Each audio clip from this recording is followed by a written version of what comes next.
నమస్తే సార్. సూర్యోస్మి తల్లి. ఓం మని పద్మేహం అసలు ఎలా పఠించాలి? దాని అర్థం ఏంటి? ఎవరు పఠించాలి? ఎప్పుడు పఠించాలి? ఎంతో మందిని అడిగానండి ఈ ప్రశ్న. హ్మ్. ఇప్పుడొస్తది నాకు సాటిస్ఫైడ్ ఆన్సర్. అంటే ఇది ఓం మణి పద్మేహం అనేది కొన్ని సంవత్సరాలుగా, కొన్ని వందల ఏళ్లుగా విపరీతమైన ప్రాచుర్యంలో ఉంది. కానీ ఎవరికీ తెలియదు. తెలీదు. ఎవరికీ అవును. తెలియదు. మీరు ఇంట్రడ్యూస్ చేసేదాకా అసలు ఎవ్వరికీ తెలీదు. తెలియదు. అంటే నేను ఇంట్రడ్యూస్ చేసేంత వరకు కూడా ఇక్కడ ఆంధ్రప్రదేశ్, తెలంగాణలలో కొంతమంది హీలర్స్‌కి తెలుసు. ఓకే. కేవలం ఒక మంత్రం, ఇదొక టిబెటియన్ మంత్రం అనే తెలుసు. నా జీవితంలో 1996, 97 ప్రాంతంలో ఎంటర్ అయింది. ఓకే. 2013లో మరొక్కసారి నాకు మళ్ళీ గుర్తు చేసింది. ఓకే. 2020 ఆ ప్రాంతంలో ఇక నన్ను విడిచిపెట్టలేదు. ఎలా హీల్ చేసిందండి మిమ్మల్ని ఈ మంత్రం? హీల్ చేయటం కాదమ్మా, ఆర్ నన్ను టచ్ చేసింది? అసలు ఉన్నత స్థితికి తీసుకొచ్చి కూర్చోబెట్టింది. ఈరోజు ప్రపంచ వ్యాప్తంగా అంటే మణిపద్మేహం ఎక్కడ పుట్టిందో తెలియదు, కానీ టిబెట్ అంతా మారుమోగుతూ ఉంటుంది. కొన్ని ప్రపంచ దేశాలు అభివృద్ధి చెందినవి మణిపద్మేహం మంత్రంతో. ఓహ్! ఓకే, అది మనకు తెలియదు. నిజంగా నిజమో అబద్ధమో తెలియదు, నేను చెప్తున్నాను కాబట్టి. ఆ మణిపద్మేహ మంత్రం విక్రమాదిత్య సన్ స్పిరిచువల్ సొసైటీ రూపురేఖలు మార్చేసింది. యెస్. చిన్న సాధారణ, నేను ఇండివిజువల్గా ఒక్కడనే పనిచేస్తాను నా సంస్థలో, నాకేమీ పెద్దగా లేరు. లీలావతి గారని వినుకొండ ఎమ్మెల్యే గారి వైఫ్, ఆవిడ నా దాంట్లో ఒక మెంబర్. అలాగే యుఎస్లో ఉంటారు మానవ్ మహీందర్, మయూరి. వీళ్ళు నాకు financial support, moral support. Okay. కానీ వ్యక్తిగా కష్టపడేది నేను, నా భార్య ఇద్దరమే. కానీ ఈ రోజు ప్రపంచ వ్యాప్తంగా మణిపద్మేహ మంత్రం అంటే విక్రమాదిత్య అంటే సన్ స్పిరిచువల్ సొసైటీ. నిజమండి. That's 100% true. నేను దాని మీద రీసెర్చ్ చేశానమ్మా. అంటే అసలు మణిపద్మేహం అంటే ఏంటి? అది మణిపద్మేహం అందరూ టిబెటియన్ మంత్రం అంటున్నారు. మా గురువు గారేమో ఇది సూర్య మంత్రం, మణిపూరకానికి మణిపూరకం, మన శరీరంలో 7 చక్రాలలో ఉన్నటువంటి మణిపూరకానికి సంబంధించినటువంటి అగ్ని బీజం ఎలా పనిచేస్తుంది. నేను ఓ రోజు చేస్తా కూర్చుంటే విపరీతమైనటువంటి ఫైర్, విపరీతమైన ఆకలేస్తుంది. అంటే మణిపూరకం జాగృతం అవుతుంది. అంటే నేను ప్రాణిక్ హీలర్ని కదా, కరెక్ట్. నాకు ఆ చక్రాల గురించి బాగా తెలుస్తుంది. ఎస్, అంటే ఇది మణిపూరకం మీద పనిచేస్తుంది. మణిపూరక చక్రానికి అధిష్టాన దైవం ఎవరు? సూర్యుడు. అంటే ఇది సూర్య బీజము, మణి, సమంతక మణి, పద్మము, శ్వేత పద్మధరం దేవం, పద్మాలని వికసింపు చేయునది, మనలో ఉన్నటువంటి హృదయ పద్మాన్ని వికసింప చేస్తున్నది. మీకు అంటే మన తెలుగులో దీనికి పెద్దగా ప్రాచుర్యం లేదు. మీరు టిబెటియన్ మ్యూజిక్లో పెట్టుకుని వింటూ ఉంటే మణి పద్మేహ అనే వాళ్ళు కొంచెం ప్రొనౌన్సియేషన్ రాక మణి పింగ్మేహం, పద్మేహం డిఫరెంట్ గా అంటారు. వాళ్ళు అలా అంటూ ఉంటారు. కానీ ఓం మణి పద్మేహం, ఓం మణి పద్మాయ నమః అని మీరు చేస్తూ ఉంటే ఆకలేస్తుందమ్మ. First okay. ఆ ఆకలి ఏంటంటే ఆధ్యాత్మికమైనటువంటి ఆకలి, దైవం కోసం తపన చెందేటువంటి ఆకలి. ఒక అమ్మాయి ఈ మంత్రాన్ని పట్టుకుని 1,00,000 సాధన చేసి, అంటే పిల్లలు పుట్టడానికి అవకాశం లేదు, పిల్లలు కావాలని తపనతో 1,00,000 ఫస్ట్ టైం. ఇప్పుడు ఆ బేబీకి 5 ఏళ్ళు, మణిపద్మేహ మంత్రశక్తితో జన్మ తీసుకున్నటువంటి బాబుకి వావ్ 5 ఏళ్ళు. దాని తర్వాత చాలామంది, దాని తర్వాత నేను ఇదే విషయం చెప్తే చాలామంది మణిపద్మేహ మంత్రాన్ని చేశారు, తల్లులయ్యారు. సుమారు ఇప్పటికి 15 మంది మణిపద్మేహ మంత్రంతో పుట్టినటువంటి బిడ్డలు. అంత శక్తివంతమైనటువంటి మంత్రం అది. ఒక రోజు నేను ఇలాగే కొంచెం డౌన్ గా కూర్చొని ఉంటే మా అక్క ఫోన్ చేసింది. ఈ మంత్రం నువ్వు ఇలా పట్టించు, గ్లాస్ వాటర్ తీసుకొని అందులో జస్ట్ నువ్వు చూస్తూ ఆ పవర్ చేయి అని చెప్పి మీ వీడియో షేర్ చేసింది. అప్పటి నుంచి అనుకుంటున్నాను నేను చేయాలి మీతో అందరితో చేయగలిగాను కానీ మీతో చేయలేకపోయాను. ఫైనల్లీ మేబీ నాకు కూడా ఈ రోజు వచ్చిందేమో. అంతే. అంటే ఆ మంత్రం అనుకుని నా దగ్గరకు ప్రవేశించడం, నన్ను ప్రేరణ చేయటం. నేను చాలా ఎక్కువ సాధన చేశాను. ఏదైనా బాగాలేదు, ఒక వాటర్ బాటిల్ చేతితో పట్టుకుని మణిపద్మేహాన్ని మంత్రాన్ని సాధన చేసి అవతల వ్యక్తిలో మార్పు రావాలి, వాళ్ళ స్థితులు బాగాలేదు, ఆ నీటిని మంత్రించి ఇస్తే ఆ కోరిక నెరవేరుతుంది, వాళ్ళలో మార్పు వస్తుంది. ఎంతోమంది ఇల్లు విడిచి వెళ్ళిపోయినటువంటి భర్తలు తిరిగి రావటం, పిల్లలు తిరిగి రావటం. మణిపద్మేహం అంటే దానికి ఒక ఫ్రీక్వెన్సీ ఉందమ్మా, 1,57,680. ఇది ఒక ఫ్రీక్వెన్సీ. ఓకే. ఆ కౌంట్లో మనం చేయగలిగితే మనం ఫలితాలు, అంటే దానికి డిస్టెన్స్ అంటారు. మంత్రానికి మనసు లోపల ఇన్నర్ జర్నీ చేయడానికి కౌంటింగ్ అది. ఇంత ఎందుకు చేయాలంటే అంత చేస్తే అది మనం టచ్ చేస్తుంది. మన సెల్స్ ఉంటాయి కదా, డిఎన్ఏ సెల్స్, డిఎన్ఏలోకి వెళ్తుంది ఇది.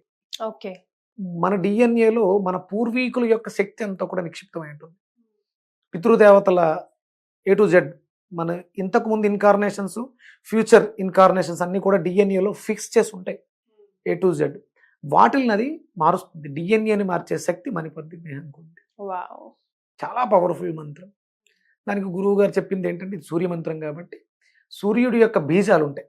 హరాం, హ్రీం, హ్రూం, హ్రైం, హ్రౌం, హ్రహ, ఇవి సూర్య బీజాలు. దానికి మణిపద్మాయ నమః సంపుటీకరణ చేసి ఓం హరాం హ్రీం హ్రూం హ్రైం హ్రౌం హ్రహ మణిపద్మాయ నమః. ఏదో అంటే మీరు చాలా మందిని అడుగు ఉండొచ్చు, చాలా మంది మంత్రం విన్నారు అంతే. నేను దీని మీద కొన్ని లక్షలు జపం చేసి కొన్ని లక్షల హోమాలు చేశాను. మరి that is where it make difference. అంటే దాన్ని నేను సాధించుకున్నాను, అది నాకు సిద్ధించింది. చాలా మందికి తెలుసు మణిపద్మేహం గురించి, ఎవరూ దాన్ని అంతలా నమ్మలేదు. నేను నమ్మాను, సాధన చేశాను, జపం చేశాను, అగ్నిహోత్రం చేశాను, హవిస్ ఇచ్చాను, కాబట్టి అది నాకు ఆ సిద్ధినిచ్చింది. నేను ప్రతి ఇంటి దగ్గర స్టిక్కర్ ఉంటుంది నేను అంటించింది. సన్ స్పిరిచువల్ సొసైటీ నుంచి మణిపద్మేహ మంత్ర స్టిక్కర్స్ మొట్టమొదటిసారి మనమే తీసుకొచ్చాం.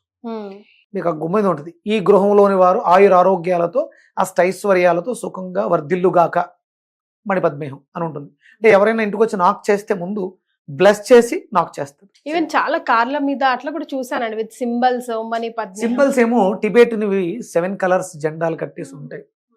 అదే వాళ్ళు కేవలం మణిపద్మేహం అనే ఉంటుంది, అది వాళ్ళ లాంగ్వేజ్లో ఉంటుంది.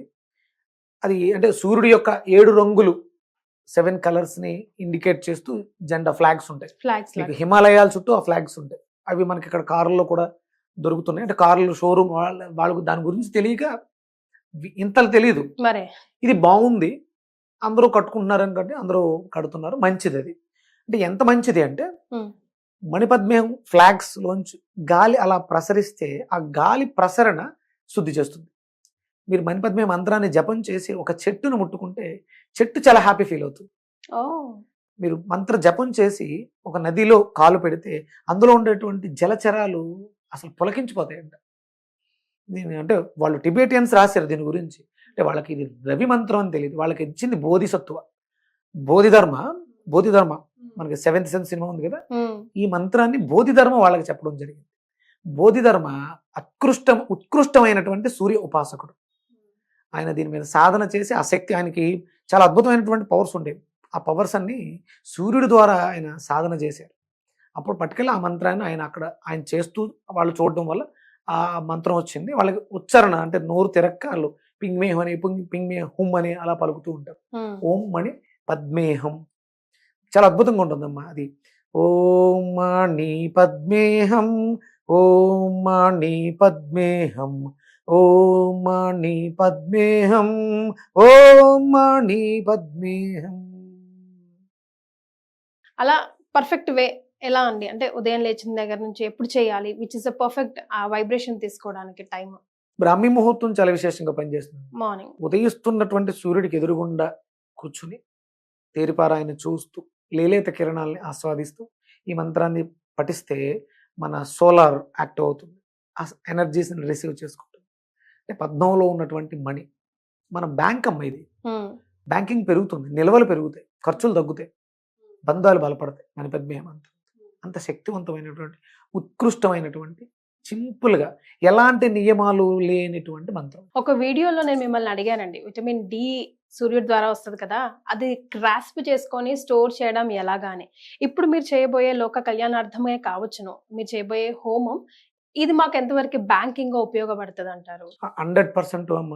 అంటే యజ్ఞ యాగాది క్రతువులు నిత్యాగ్నిహోత్రం ఉంది మన హిందూ సాంప్రదాయాలు, ప్రతి ఒక్కళ్ళు చెయ్యాలి, ఎవరు చేయట్లేదు మనం పెద్దగా. దాన్ని చేయడం ద్వారా ప్రకృతి ఫ్రెష్ అవుతుంది. అంటే ఎందుకు రిసీవ్ చేసుకోవట్లేదంటే మనకి బయటకి ఆ కిరణాల్లో ఉన్న శక్తికి మధ్యలో ఒక డార్క్నెస్, నెగిటివ్ ఎనర్జీ అడ్డుంది. ఈ యజ్ఞ యాగాది క్రతువులు చేయడం వల్ల ప్యూరిఫై అవుతుంది. అప్పుడు డైరెక్ట్ కిరణాలని మనం స్వీకరించగలుగుతాం. ఫ్రెష్గా లేదు కాబట్టి వద్దంటుంది. మన శరీరం అంతా కూడా మలినమైనటువంటి రక్తంతో తిరుగుతూ ఉండడం వల్ల ఆర్గాన్స్ డ్యామేజ్ అవుతున్నాయి. అప్పుడు మనం బ్లడ్ క్లెన్జింగ్ చేస్తే ఆర్గాన్స్ బాగుంటాయి. అలాగే ప్రకృతిని యజ్ఞయాగాది క్రతువుల ద్వారా, మహాసౌరయాగం ద్వారా, హోమాల ద్వారా ప్యూరిఫై చేస్తే బాగుంటుంది. మనం రిసీవ్ చేసుకోగలుగుతాం, అన్నీ పొందగలుగుతాం. అది మనం చేస్తున్నటువంటి పొరపాట్లు మార్చుకుంటే సరిపోతుంది. మహాసౌర్య యాగం ఎప్పుడు ఎక్కడ చేస్తున్నారండి మీరు? ఇది నేను అనపర్తి నా స్వగ్రామంలో, నా స్వగృహంలో 30 రోజులు జరుగుతుంది. అలాగే కొవ్వూరు బ్రహ్మసూత్ర మల్లన్న దేవాలయ ప్రాంగణంలో రావణాసురుడు అంటే మీరు అడగొచ్చు, రావణాసురుడు శివభక్తుడు కదా, ఇక్కడ సూర్యోపాసన ఏంటి? ఒక కథ తెలుసా? ఆయన ఆత్మలింగాన్ని తెస్తూ ఉంటే సాయంత్రం అవుతుంది, సంధ్యావందనం చెయ్యాలి, మరి అది కింద పెడితేనేమో ఇదైపోతుందని ఒక బాలుడికి ఇస్తాడు. మరి ఆయన విపరీతమైనటువంటి శివభక్తుడు కదా, సంధ్యావందనం అయితే సాయంత్రం అవుతుంటే సంధ్యావందనం ఎందుకు చేయాలి? ఎందుకు చేయాలి? చేయాలి కదా బ్రాహ్మణ పుట్టాక. కాదండి, మీరు ఏ ఉపాసకులైనా సరే, మీరు ఏ దేవీ దేవత ఆరాధకులైనా సరే, అది ఫలించాలంటే సూర్యోపాసనే శరణ్యం. మీకు ఆది శంకరాచార్యులు వారు, దత్తాత్రేయుడు, శ్రీపాద వల్లభుడు, నృసింహ సరస్వతి, వీళ్ళందరూ ఒక నదీ పరివాహక ప్రాంతాల్లోనే స్థావరాలు ఎందుకు ఏర్పరచుకున్నారు? సంధ్యావందనం చేయడానికి అనుకూలంగా ఉంటుంది. మీకు దత్త సాంప్రదాయంలో మేడి చెట్టుని దేవతా వృక్షం, దాని నక్షత్రం ఏంటో తెలుసు? కృత్తిక. కృత్తిక నక్షత్రాధిపతి ఎవరు? రవి. అంటే ఇదంతా కూడా సూర్య సంబంధమే. వాళ్ళు చేసిన సాధన ఏంటి? సూర్య సాధన, సూర్యోపాసన. అంటే అంతా కూడా, అంటే అంత శివభక్తుడు కూడా సాయంత్రం అవుతుంది సంధ్యావందనం చేయాలి. నా శివుడు ఆత్మలింగమే ఆయన దగ్గర ఉన్నప్పుడు ఆ సంధ్యావందనం చేయకపోతే ఏమైంది? సంధ్యావందనం చేస్తేనే ఆత్మలింగాన్ని సాధించగలిగాడు. అంటే మనం ఏ దేవీ దేవత ఉపాసకులో అయినా సూర్యోపాసన అనేది ప్రధానం. మంత్రాల్లో కల్లా ఉత్కృష్టమైనటువంటి మంత్రం ఏది? గాయత్రి. గాయత్రి అంటే సూర్యుడే, సూర్యశక్తే గాయత్రి. అంటే గాయత్రి ఛందస్సు, ఋషి, దేవత సూర్యుడు. అంటే అంతా కూడా సూర్యుడితోటే మమేకమై ఉంటుంది. సూర్యుడిని ఉపాసించకుండా, సూర్య ఆరాధన చేయకుండా మీరు ఏ దేవీ దేవతల యొక్క అనుగ్రహాన్ని పొందలేరు. రైట్. సో ఈ కార్యక్రమంలో మీరు పార్టిసిపేట్ చేయాలనుకుంటే కింద స్క్రోల్ అవుతున్న నంబర్కి కాల్ చేసి మరిన్ని వివరాలు తెలుసుకోవచ్చు. చాలా సంతోషం అండి. ధన్యవాదాలు. సూర్యోస్మి తల్లి.